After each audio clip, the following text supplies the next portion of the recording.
ഇരട്ടി എന്ന നിലയ്ക്ക് ലീഡ് നില BJP ഉയർത്തിയിരിക്കുന്നു. 42 NDAക്ക്, 22 LDFന്, 14 UDFന്. UDFിന്റെ ഒരു സീറ്റ് അപ്പുറത്ത് പിടിച്ചേ. തിരുവനന്തപുരം ഒരു താമരപ്പാടമായി മാറുന്നു. ഈ സംസ്ഥാനത്ത് BJP ആദ്യമായി ഭരിക്കുന്ന കോർപ്പറേഷനായി തിരുവനന്തപുരം മാറുകയാണ്. 42 വലിയ വിജയം.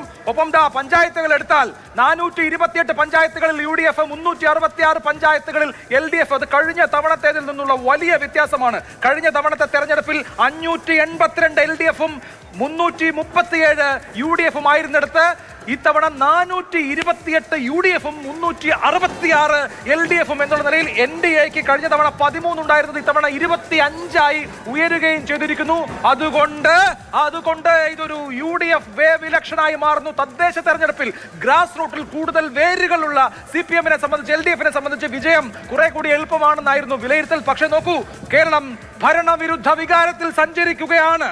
അതും മുനിസിപ്പാലിറ്റികളുടെ കണക്ക് നോക്കുകയാണെങ്കിൽ 27-54 എന്ന കണക്കിനാണ് പോകുന്നത്. ഏറെക്കുറെ ഇരട്ടിയോളം മുനിസിപ്പാലിറ്റികളിൽ UDFന് ലീഡ് എടുത്ത് മുന്നോട്ട് പോകാൻ കഴിയുന്നുണ്ട്. 87-ൽ 54 ഇടത്ത് UDF ആണുള്ളത്. ഗ്രാമപഞ്ചായത്തിൽ നേരത്തെ പറഞ്ഞതുപോലെ 427 UDFന്, 365 അവിടെയും ആധികാരികമായ ഒരു വിജയം സ്വന്തമാക്കാൻ കഴിയുന്നുണ്ട്. 152-ലെ 83 UDFന് അനുകൂലമാണ്.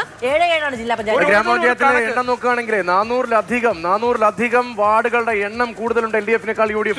ഇവിടെ ഇപ്പോ എന്റെ ഒരു സുഹൃത്ത് ഒരു കണക്ക്, കൊടുങ്ങല്ലൂർ മുനിസിപ്പാലിറ്റിയിലെ പറപ്പുള്ളി വാർഡ് ഒന്നാം സ്ഥാനത്ത് BJP 726, രണ്ടാം സ്ഥാനത്ത് കോൺഗ്രസ് 277, CPIMന്റെ സ്ഥാനാർത്ഥിക്ക് വെറും 78 വോട്ടാണ്. BJPക്ക് 726 വോട്ട് കിട്ടിയ വാർഡിൽ CPMന്റെ സ്ഥാനാർത്ഥിക്ക് 78 വോട്ട്. ഇത് കൊടുങ്ങല്ലൂർ മുനിസിപ്പാലിറ്റിയിൽ നിന്നുള്ള കണക്കാണ്, ഒരു വാർഡിലെ കണക്കാണ്. കൊടുങ്ങല്ലൂരിൽ സവിശേഷമായ മറ്റൊരു രാഷ്ട്രീയ സാഹചര്യമുള്ളത് BDJS രൂപീകരണത്തിന് ശേഷം NDA പക്ഷത്തേക്ക് ചാഞ്ഞ വോട്ട് കൂടിയ പ്രധാനപ്പെട്ട സ്ഥലങ്ങളിൽ ഒന്നാണ്. അവിടുത്തെ ഇതിലെ പ്രശ്നം എന്താ വെച്ചാൽ ഈ റിസൾട്ട് കാണിക്കുന്ന ഒരു സൂചന എന്ന് പറയുന്നത് CPMന്റെ വോട്ട് ബേസിലെ ഒരു വിഭാഗം BJPയിലേക്ക് മൈഗ്രേറ്റ് ചെയ്യാൻ തുടങ്ങിയിരിക്കുന്നു. ലോക്സഭാ തെരഞ്ഞെടുപ്പിന്റെ പാറ്റേൺ അത് ഈ തദ്ദേശ തെരഞ്ഞെടുപ്പിലും കാണുന്നുണ്ട്. CPMനെ സംബന്ധിച്ച് വളരെ അപായകരമാണ്. മറുവശത്ത് UDFന് വേണ്ടി അവരുടെ വോട്ട് ബേസ് കൺസോളിഡേറ്റ് ചെയ്യുന്നുണ്ട്. ഇത് CPMനെ സംബന്ധിച്ചും ഇടതുപക്ഷത്തെ സംബന്ധിച്ചും ആപൽക്കരമായ ഒരു രാഷ്ട്രീയ പരിതസ്ഥിതി. ലോക്സഭാ തെരഞ്ഞെടുപ്പിലെ അത്ര കണ്ട് വെളിച്ചം കണ്ടിട്ടില്ല എന്ന് പറയേണ്ടി വരും.